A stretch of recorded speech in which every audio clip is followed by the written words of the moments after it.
I had a lot of fun making the ranking of the games I played in 2021, and I decided, why wait? Here's everything I played in January, and maybe at the end of the year I can rank whatever the number one games are. Maybe I'll be dead by the end of the year. Who can tell? Anyway, number 12, GTA San Andreas. You'll see Vice City earlier down this list as a reflection of GTA 3 from last year. I have a compulsion to complete the PS2 trilogy to 100% completion, and by the end of it, I finished it just to get it over with. There's way too much crap the game makes you do. I'm real impressed by your fully functional forklift, Rockstar. It's just not fun. Number 11, Cooking Simulator VR. I bought this game to test out my VR headset on my PC before Hitman 3 came out, and it gave me a tummy ache. Number 10, GTA Vice City. The last bastion for this series being free from the bullshit small tasks of San Andreas on.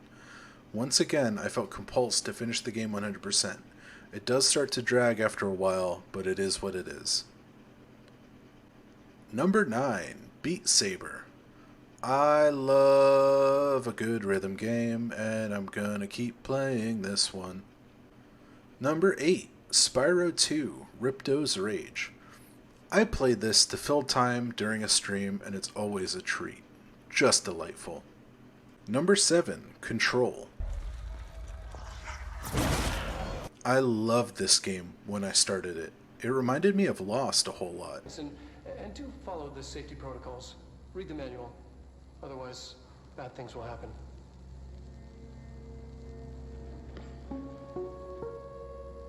Not long after the experiments began, however, there was an incident. And since that time, the following protocol has been observed. Every 108 minutes, the button must be pushed. But eventually, scheduling the game to be streamed made me sad, and I stopped playing it. Hopefully, I'll be able to get back into it.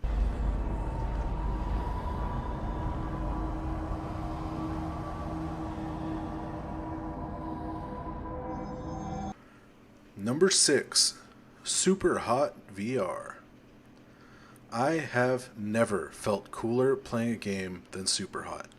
I bought this game more or less to test out my Oculus set, and I couldn't be happier. Making it so your enemies only move when you do makes the game something like a physical puzzle game. It's like a violent version of that game where you try to fit through the hole.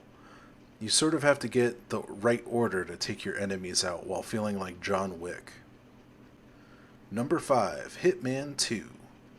Slightly disappointed by this one considering 2016 was my overall favorite game of last year. This game is still very, very good.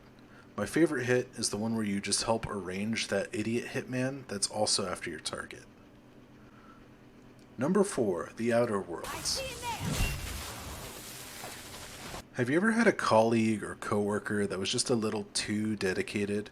Where they either put up with abuse from a higher up for too long or express a feeling of personal debt to the boss? You kind of think, man, what the fuck? This is The Outer Worlds. Galactic colonization is spearheaded by corporations and getting workforces. Galactic colonialization. Oh, fuck. Galactic colonization is spearheaded by corporations, and getting workforces out there creates a situation of a little of the old indentured servitude. Over a generation of this living on a literal company planet, you have people who feel like they have to pay their bosses back for taking sick time.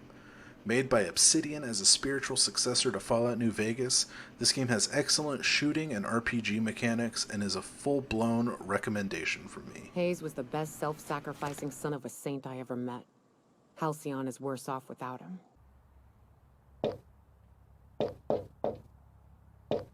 Number 3, This is the Police.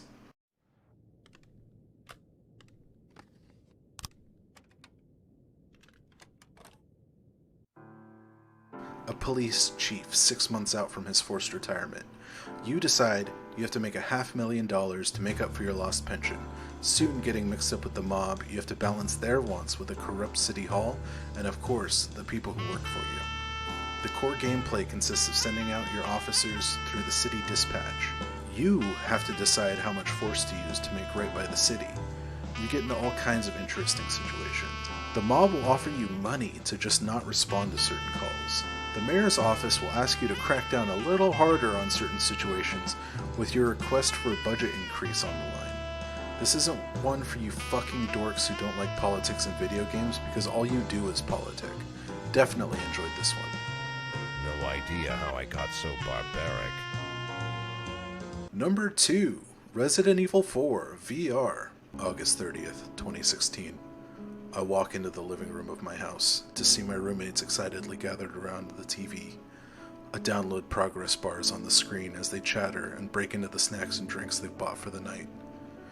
New game, boys? I already know the answer. Yeah, Resident Evil 4 just got released for the PS4, one says. Oh, finally, huh? I say sarcastically. Is this one any different than the one you have for the Wii, the GameCube, the PS3? No, they say. But we just like the game. I laugh. I've never played any of the Resident Evil series at this point in my life. January 6th, 2022. My Oculus comes in the mail, and I'm scrolling through the store to buy my 4th copy of Resident Evil 4. But doctor, I am Pagliacci.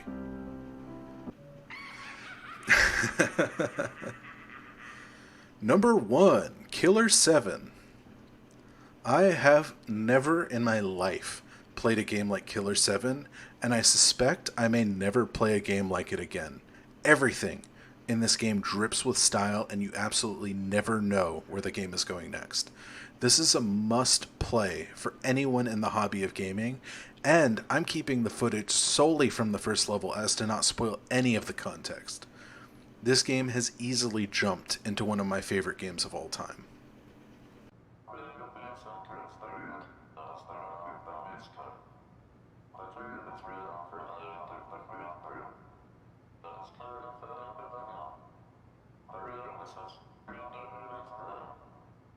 And there you have it. That's what we played for January of 2022. We'll have to see what's in store for the future. I was kind of embarrassed by the overall 2021 list, so I'm looking forward to diversifying my palette this year. See you then, my friends. Thanks for watching.